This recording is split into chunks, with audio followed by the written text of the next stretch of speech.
Welcome to Networking Nuggets, the show where we dig deep into the art of building powerful connections.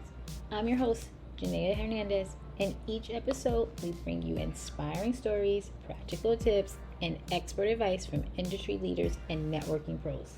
Whether you're a seasoned professional or starting your career, this is the place to discover how to leverage networking and mentorship to fuel your success.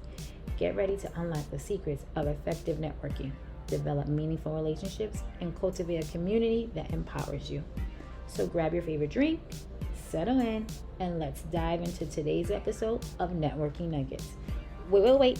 Remember, in a world of networking, it's all about practical advice for powerful networks.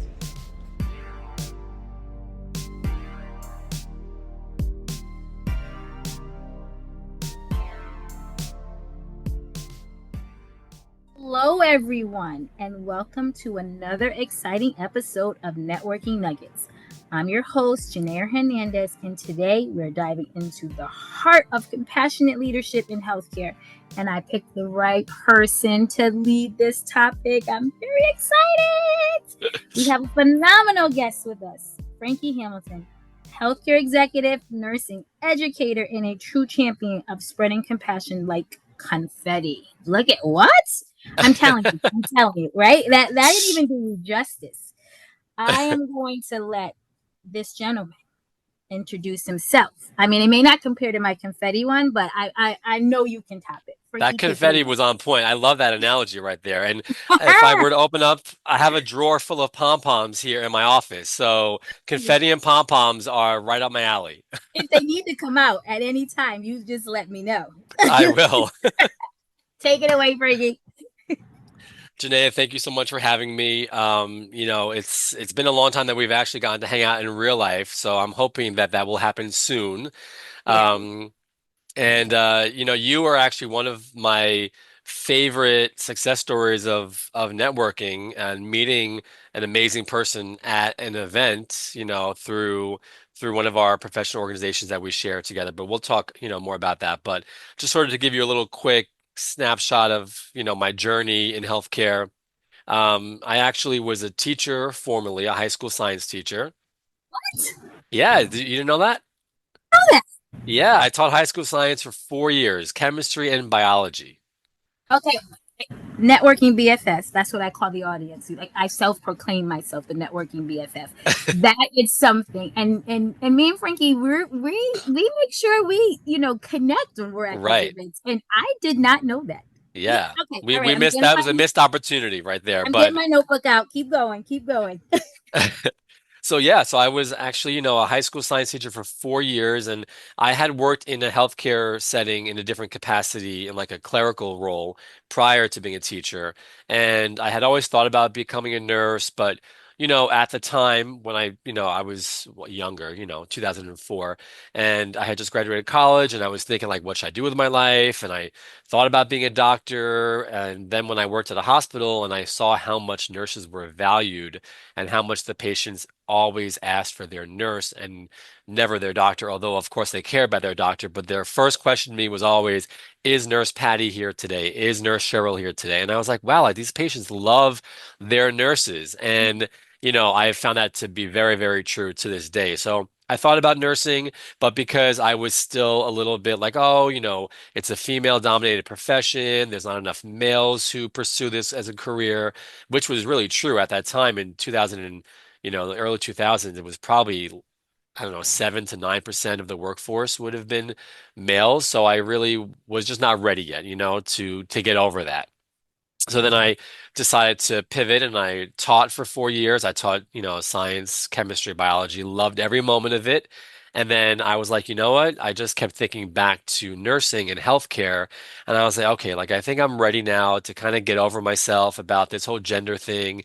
And I decided, you know what? Let me apply to nursing school. But because I loved teaching so much, I only applied to one school. And I said, if I get in, then that means it's fate telling me like nursing is for you. And I got in, and it was a 1 year program, lickety split, start in July, end in May, and then I started my nursing career in the year 2011, and that kind of just been pursuing leadership roles throughout. my entire time as a nurse. And I, from day one, and this is a funny story I always tell people. And also, I had an award ceremony yesterday, where I haven't posted on LinkedIn yet, but I got the Distinguished Alumni Award at Stony Brook Nursing School. What? Let's clap. Let's clap for that. Really? Thank you. Thank you. Congratulations. Yeah, it was a Wow. huge, huge accomplishment. Really excited about it. And I got to tell my story last night. And I did, I told everyone in the audience that on day one of nursing school, when they went around saying, like, what do you want to be when you grow up? Because we were all like new careers in nursing. I said, oh, I want to be a chief nursing officer. So I'm not there yet, but that's what I said on day one. And I've literally been pursuing different roles and experiences that have given me more tools in my tool belt to really bring me to that ultimate destination. So that's really kind of how my journey began of wanting to be a nurse leader. And I've been very strategic in crafting my journey to achieve different milestones to get me there. That is amazing. Like it brought chills for several things because I follow you on LinkedIn. I'm a fan. I truly am. Thank We you. also have a lot of similarities because you are also in the military, Yes, ma'am. Yeah, and I still. am. Yep. You're still. I am Yeah. retired. Those bones don't work like they used to. So, so, so I know when to have a seat. So I started out in the military and then went into a completely like different role. Like I was a behavior analyst for years. And then I was like, wait, I need to go back into healthcare. And then I became a nurse, but I've always been a nurse leader. But your manifestation, your power, and you set a goal.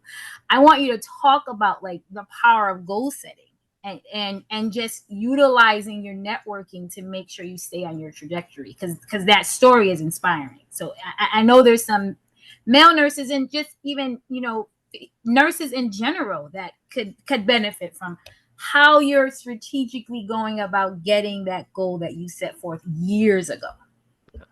Well, you know what? I think first of all, thank you for your service. I really, You as well. thank you. I mean, being in the military is amazing, and that's a whole other podcast session in itself to talk about, the influence of military on our careers, and we can Yes. go so many different places with that. Yeah. We joked about this audience before we came on. Like this is like a 5 part seminar. Like Yeah. it's going to turn into the Frankie and Janaya show. Most definitely. I love it. I love that concept. But do share it, because I think it's important. One of the things you highlighted was you said from day one you Yeah. set forth what you wanted to do, Hmm. and you have been strategically making like plans and purposely meaningfully networking to get to where your goal is. Please like touch on that. How do us who are introverts or who don't really know how to go about that mimic a little bit of it? Sure. I mean, so the first part, which I think is essential, is just getting yourself out there and showing up, right? I think that if you want something and first you state it and you're very intentional about what you want, and like I did, as you mentioned on my first day of nursing school, when I probably didn't even know what being a CNO truly entailed, but I knew that it was, the leader of nursing in an organization, and because I knew the impact that nursing has on patient care. I knew that in some realm, in some capacity, I wanted to lead nursing. And so when I said I wanted to be the chief nursing officer, I probably still didn't know all what that encompassed, but I definitely was like, I want to be a nurse leader. So in order to lead the Department of Nursing, you really have to have a well-rounded view of like all the different areas that you're going to be covering and all the different challenges and successes and like what really, how to strategize to impact patient care and also the care of your nursing staff of your workforce. So, um, really, first of all, setting your intention to know exactly what you want or somewhere around what you want, like a general idea. So you want to be a nurse leader. And so then I was, okay, well, let me figure out how to accomplish that. So one of the things would be just showing up and not being afraid to put your name in the hat. Because I definitely applied for several positions and I did not get selected for. And I think a lot of times people fear the no's, and right, like no one likes that word. And so if you're thinking about applying for a job and then you ultimately decide not to go for it because you're afraid the answer is going to be no, I sort of got over that a little bit earlier on in my nursing career, and I was like, you know what? If the answer is no, it's okay because I get an interview out of it. I get feedback from that interview. I get to experience being in front of different types of people, different types of interview styles. So really, the more you get yourself out there and apply for jobs and go for it and take risks, then the more exposure you're getting to all these things that you can just add to the back of your mind and be like, okay, like this person really asked a lot of behavioral questions and this person asked a lot of questions about, quality or so then you're okay, I need to just prepare for all these types of potential interview questions for future positions I apply for. So you know how to craft and practice what you're going to be, saying in your interview. So showing up, not being afraid to put your name in the hat. And then I think the other thing is, to your point, which what this is all about, networking nuggets, is making sure that you do just let people know, hey, like I'm interested in becoming a nurse leader one day. And like as long as people have an idea of that's something you want to be tagged for, they'll think of you. That's And right? yeah. You you you hit a couple of things on the nail. I thought I was alone out there when utilizing interviews for networking. I'm telling you, a lot of people miss that. Like Yeah. the more interviews and practice, to your point, those are one-on-one networking, because you may not get that job, to your Yep. point, and not being afraid of the no is very important. But sometimes that if you made a good impression and you may not be fit for that role, they'll remember you for another role. Absolutely. Yep. For I'm, I'm, sure. I'm telling you, I feel the hashtags coming, Frankie. I feel the hashtag. Well, and then one last thing that I will say is that like I have had roles where let's say I was working as a quality specialist for a hospital in the city, and then I was doing like per diem nursing, like bedside nursing at a different hospital within the same system. And I remember I had applied for a nursing supervisor job at my home hospital, and I did not get the position, which I was, of course, upset about, but it was okay because then the other hospital where I was doing clinical bedside nursing, I had a good relationship with the nurses who worked in the ER, and they were like, "Hey, there's a position available for a nursing supervisor. Are you interested?" And I said, "Actually, yes, I'm very interested. 'Cause that's what I've been looking to get into as my next step in my journey in leadership." And so I got connected from that nurse who works in the ER to the director of the nursing supervisor leadership, and I ended up getting that job. And so kind of like that, making that connection, but also just I had to show up in the right way and make sure that I was being a good person, a good nurse, and that they could see that I could be a good leader. So if you're showing that to the world, people will notice, right? And I think that's why she tapped me and said, "Hey, this is open, apply for it." And then it kind of came to fruition. Yeah, she was your advocate just based off your personality and your compassion, which Yep. which shines. Like you don't even have to do anything. It literally shines through your speech, your interaction with people. So I can see why that nurse was like, "Hey, I'm looking for someone who's going to help guide me," right? Because I have picked some of my leaders, like Yeah.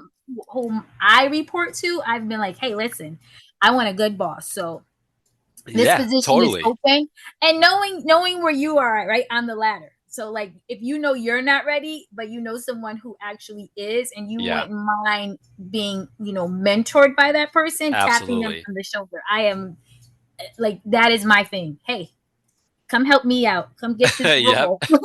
come Yeah, come over here before they put someone in it that I'm not going to be vibing with. So exactly. and that is something that sometimes can't be taught.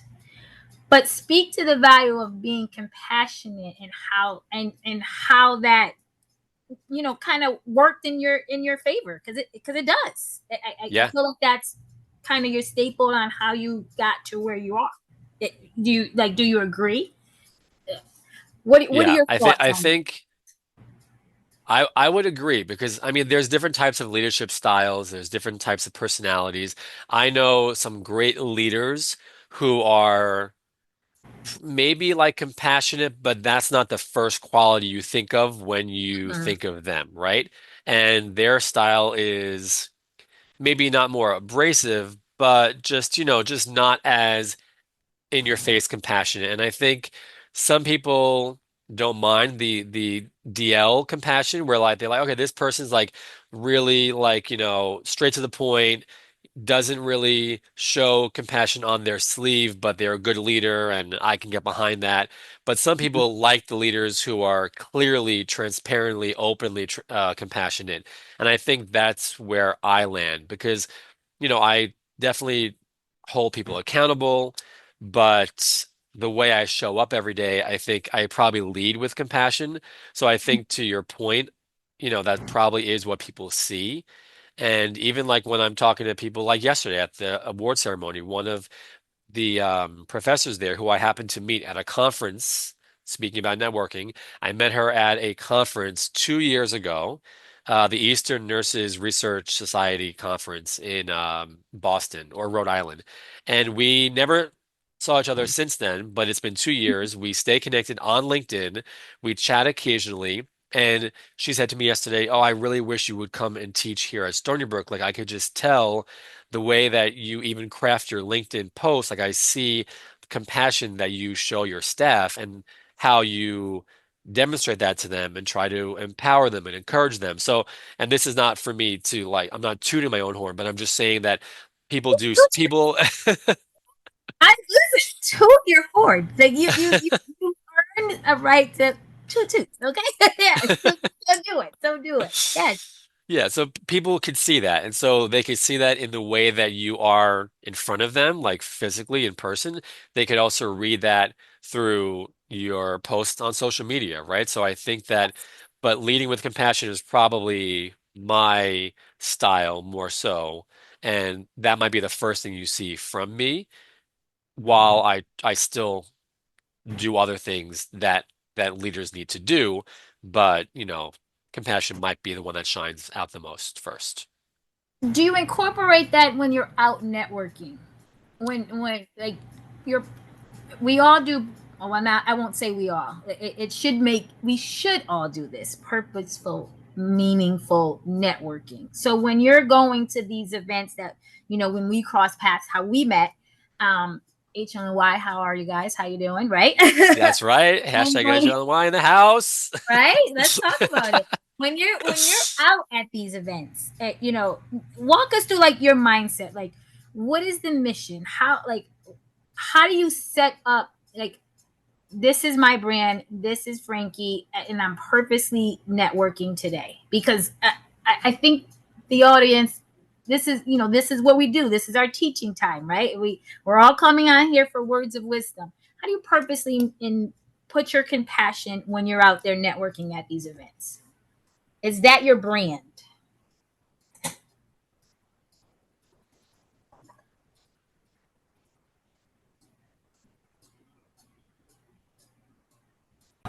All right. So I guess I would say when I'm networking, right, and I'm going to an event, let's say like the boat event that we met at, Yes. right, when you were with your daughter, who's Yes. also so cool. She Uh, adores you. She does. takes She adores after takes after you. you. That Thank was you. that was really fun. Um, when I go to events, I think what I hope people see is that I'm like inclusive in terms of like just like talking to everybody, right? So like I'm not really going there with the intention to meet a specific person with a specific role that I'm going to try to tap for a specific job, right? That could Yeah. happen. Some people go out there with a very narrow purpose of like, I'm going to go to this event. I'm going to meet somebody there that's going to help me, get to my next level. And that's okay too. Like if that's what you're looking for, as long as you're being authentic and genuine about creating that connection and meeting that person, then that's fine. But for Yeah. me, I think I always kind of leave it open. I'm more general. I'm less pressure, more like, let me go. have a good time first and foremost, because life is short. We want to have a good time. You're spending your valuable time at this event. You don't want it to not be enjoyable. It has to be fun and value added for you, right? So fun to me is super important. I mean, I think fun is important to you too. It's my top. It's my top two. A Yeah. sangria is my top one, and then right after that is fun. So yeah, so I think going there with the intention to have fun and to just be open to meeting people that have different roles, even if their role isn't like related to nursing or they're not really strictly in a healthcare leadership position, but they work for like an organization that is healthcare adjacent that I probably will never really have to use or access them for, but it's still just good to meet people and be open to those conversations because you do never know when something might come up in the future where you're like, wait a second, I met this guy who sells like pre-owned biomedical equipment, which this is a true story. I did meet someone who does sell that, but I haven't reached out to him yet. But I'm sure in the future there might be something where I'm like, you know what? Let me call this guy up and be like, we're looking for inexpensive equipment that we can add to our fleet to improve our, financial As resiliency or whatever, you know? you move the ladder, you never right. As you further your career, you not that you get further away from like entry level, but the requirements for some of these networking that you've done, like the biomed and Right. like the bioengineer, you will need them one day. And Right, right. when you're looking for affordable equipment, they will come back. Yes. Exactly. Your decision-making power changes as you develop. So it's like right now in my role, this we could just talk and have fun and have a drink, but maybe years later, I might I might need you. And I do want to tell you a quick story just because this is probably the prime example of networking. When I was not even a nurse yet, and I had just gotten accepted to nursing school. I was at a restaurant, sitting at the bar area, and I met this girl who was there with her husband. Her name was Jen, and she was a nurse. And I told her, I said, "Oh my God, I'm going to nursing school soon. I'm going to be a nurse." And she said, "Here's my number. Call me when you finish nursing school." So literally like a year and a half later, when I finally like did nursing school, finished the program, I graduated and I called her a year and a half later, and we had never spoken since that day. So I called her up and I said, "Hey, like I don't know if you remember me, but my name is Frankie. We met at this restaurant in Harlem, and I finished nursing school, so I'm looking for a job." And she was like, "Oh my God, I remember you. Send me your resume." And I got an interview, and I got my first nursing job through her. Of course. First of all, of course, she remembered you. Yes. Again, because you have that spark when you first meet you. So a meaningful connection, authentic, right? You're Yeah. genuinely going into these environments being Frankie, and I feel like sometimes that is more rewarding and beneficial and to your win when going and single-handedly going to meet one individual, because then you're missing all those opportunities on the Yes, sideline that you exactly. could be, those doors that could be opening, and not that one door that you're aiming for that may not open, right? Because we're Right. chancing we're going to meet one person. So Yep. go in and introduce yourself to the crowd, and you're actually very, very good at that. Oh, So thank you. And you as um well. do you still chat with Jen? Do you guys still talk? I honestly have not chatted with her in a while because this was years ago. So I got my first nursing job in 2010. So I still am connected with her on social media. So we'll Mhm. chat. We'll have our little banter back and forth when I see pictures of her and her kids and her family and everything. But we haven't like actually hung out for like coffee. But that would be nice because she was a really big part of my journey and how I got started in my Mhm. nursing career. But we are connected on social media, which is You also a form of connection as well, you know? a Yeah. light follow up. What do you Yeah. how do you feel the importance of follow up is? Like how like staying connected, dropping a line every now and then, but ghosting absolutely not, right? Like No, no. okay, because Yeah, no, no ghosting, no. I mean, especially if it's someone who like was able to help you navigate a situation or provide you with a resource or help you get a job, right? Like even if it was a long time ago, like to your point, like we're still, I wouldn't just be like, I'm done. Like I got my job. See you later. Like that's not the Could you right way. imagine? Yes, Yeah. no. Yeah.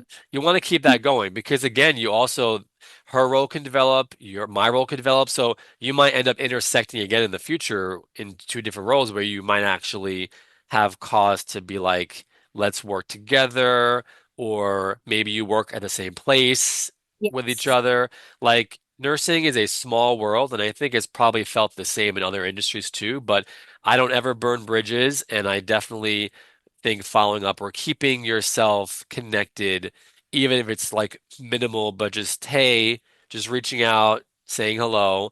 And some Yes. people might think that that could seem like forced or artificial, but I think that if you genuinely want to do that, that check-in would still be felt as genuine to the other person. Like, oh, like, thank you so much for reaching out. It's been so long. I appreciate you checking in with me. Yeah, everything's great. Like, thanks so much.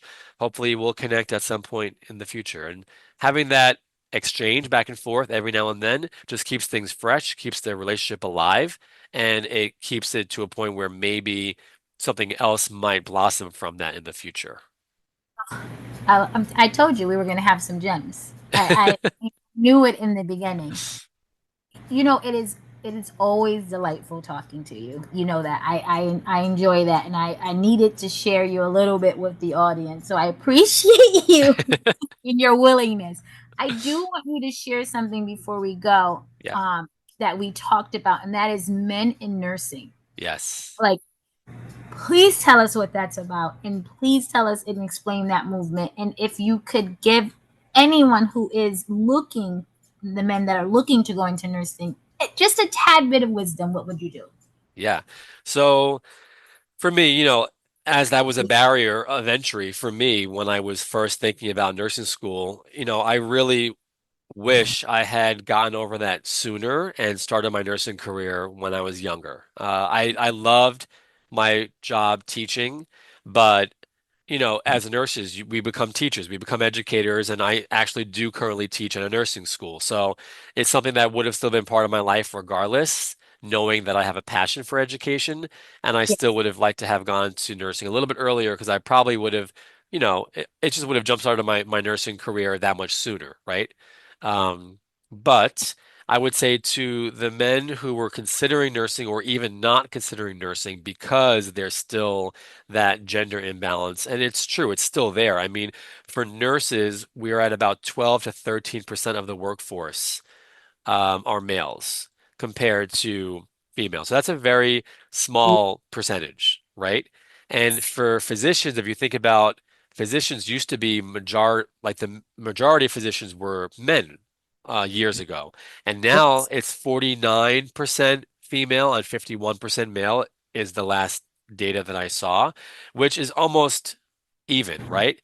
So physicians were able to like minimize that gender gap way more quickly than we have been able to in nursing. And I think there's still just the perception of the public that nursing, there's just so many females in the profession, so they Yes. still associate it with that, you know? Yes. And social media and television don't always do it justice because they also still continue to portray nursing as females. There's some that show males, right? But it's still not where it should be in terms of the representation. And we all know that representation is important, right? Especially, especially in social media. Yes, Yes. that is yes. Yeah. So I would say if I'm going to give any advice to any guys, I would say first, like, don't be stuck on the gender part and try to think of the impact you can have in the role, right? Look into the diversity of career options you have as a nurse. Um, Being a nurse, there's different disciplines, psychiatry, critical care, med surg. So you already have the clinical variety, plus you have the variety of just even working for utilization management where you're doing more of the administrative stuff, working with insurance companies, doing the finance part. So there's still things you could be doing that are not going to have you necessarily at the bedside. And if that's not what you're looking for, but you want to be able to make a difference in patients' lives, you can do that with nursing in a multitude of ways, not only as the nurse in front of a patient in a hospital setting. So I think just being open to the variety that's out there, but also to think about the parallels it has. I tell this for young kids, right? Who my little nephew has like a healthcare little outfit, and he's 3 years old. So I was at dinner one time, and his mom was like, "Oh, you're the doctor, Emmy?" And I'm like, "He could be the doctor, or he could also be the nurse." And she's like, "Yes, yes, that's true. You could be a nurse or a doctor." So you got to start that early too with Yeah. socializing it as, "Hey, you could be a nurse as a male," and making them know that, "Hey, you want to be a police officer? That requires courage, bravery. Being a nurse requires courage and bravery too, right?" So drawing those parallels to those professions that are more predominantly seen as a male profession that now have broken barriers and females are becoming police officers and firefighters. We are trying to Yes. flip the script with nursing too, and I think it's important to just show it as it is with the amazing impact you can have on a community. Well, as one of the nurses in the community, I thank you. I like an even playing field, and there's just certain things that male bring to nursing that I Yeah. won't be able to do, and the more compassionate nursing and leaders in general, I think the better for overall patient care. So, I just thank you for sharing, all your wisdom and all your networking nuggets. Please, if anyone wanted to reach out to you, how can they find you? Rather than showing up to your college that you teach at, like what's the appropriate way to find you? I mean, I'm always up for, giving people advice, and I'm always up for chatting and for coffee dates. And you mentioned sangria, so definitely sangria is Yes, we can make that. We can do another recording with some sangria. That'll be fun. Uh absolutely.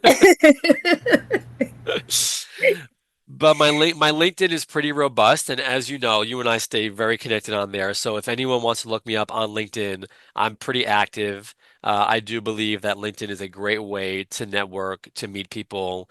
Uh, People have reached out to me through LinkedIn from, different hospitals about jobs, about products they're selling, and really you just LinkedIn is a great platform as long as you utilize it the right way. So please reach out to me on LinkedIn, and you can definitely share my information with them. And yeah, I'd be happy to connect with anyone who's interested in learning more about my journey or any advice that I could possibly provide to help them with theirs. Amazing. I know the networking BFFs, like we enjoyed this. I'm speaking on your behalf, guys. Don't worry. We enjoyed this session, but we're not going to leave just yet. So Okay. if you're new here, which if you are, thank you, but I hope you're not, right? I hope we're some episodes in. We do a little game at the end of our segments called Toolbox or Trash. I know Yes. the title is it's a little fun, yes. And what we do here is I give you a few items, and you say, you know what, Janaya, I'm going to keep that in my networking toolbox, my professional toolbox. I can pull that out every now and then. Or Janaya, you know what, you've lost it. Throw that in the trash. Okay. All Yep. right. You're up for this. You Okay, ready to I'm ready. Is it participate? is it a All right. speed like a speed round? I gotta Oh like no, think we're not. like We're not. first. No, Okay, we're not okay. speed We're still dating. I taking the don't want catch. any. Okay, all I right. don't want anyone in trouble. This is not the casino, guys. Okay. Item number one: All right. cold outreach emails. We're just going in. I'm a bold move. I'm opening doors. I'm sending out some cold emails, and I'm just like, "Hey, I'm looking for a job." Blah blah blah blah. Mass production. Are we keeping that in our toolbox, or are we throwing that in the trash? In my experience, I have not had an experience. In my experience, I have not had an experience that has actually proven to be productive when it comes to those types of emails. So I'm going to go ahead and say, Janea, put that in the trash. I haven't gotten a trash yet, so thank you. Really? What if I had a bell? I'd ring it. Yes, yes, I yes. can I can get my pom-poms to shake those, I, but I really think it's time to bring him out. I do. I have another one. Networking retreats. Thoughts? So I've never been to a formal networking retreat. They sound interesting. I have been invited to them. I just wasn't able to take advantage of it. Um, so I guess it depends because some of them are pricey and you have to pay for them to go. And so those Yeah. I'm like, okay, well, maybe I wouldn't actually pay for that experience because there are other ways to network that can probably give you the same impact more like casually and not having a full commitment to a vacation essentially where you're going to be surrounded by the same group networking, right? I think professional organizations offer a better opportunity for that, even though you pay your dues to them. They have more events, there's more diversity of events, you meet different people at different events. So I would probably say trash also for that, even though even though even though I would, if you're going to give me one for free, which I've been offered those before and I did really want to go, I think the free ones where you're not really going to have to put too much money out of your own and they're trying to curate a group of leaders that they feel would jive together. I'm kind of inclined to feel like that's probably kind of cool because they're looking you all up and they're seeing who would be good fit to be together. So the paid ones where they're offering that to you, go for it. Let's make it happen.